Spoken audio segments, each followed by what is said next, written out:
So today we were simulating a meeting of the European Council in which each student represented an individual member state of the European Union, so we could try and agree common policy positions that could in turn be enacted by the executive. I was representing Romania, so I was also the presidency and therefore chairing most of the meetings in the previous weeks. So I've been setting the agenda for the past weeks on behalf of Romania, so I had to put myself into the place of Romania and try to take that position into account in the negotiations.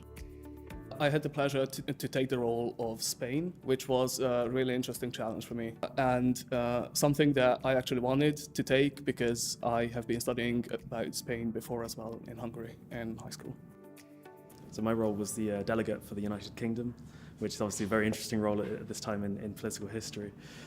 So that was a real privilege, and it was very exciting to keep up with the developments and hopefully do it justice in the simulations. I've learned a lot about multilateralism and how these negotiations actually work and how complicated they are.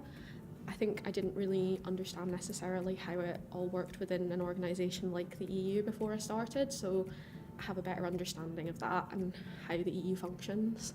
I think fundamentally I learned that international cooperation is an essential part of world politics, and sort of on a more sort of individual level.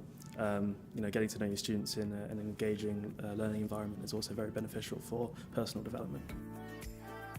Well, I learned how the EU works in practice, so we have been learning a lot about the theory on how EU works, and this module was really good in trying to take that into action and trying to see how negotiations work within an organization like the EU. So I've been learning how to research into that area, but also put yourself in the place of a country. So I had to represent Romania as truly as possible, and that's also a really important skill. This gives you the opportunity to learn practical transferable skills. So it gives people the opportunity to learn about teamworking, organisation, public speaking, and you have to pretend that you're in the European Union because you're sort of immersed in this environment and you've got to do the research, and I've really, really enjoyed it. This module is quite different from the other modules, but I will say that some of the other modules also have the practice element. I've been studying human rights in last semester, and there we also had the opportunity to work with an NGO, and therefore also trying to put the theory into practice. But this module is by far the most practice-oriented, because you actually use the theory to apply that and do real negotiations.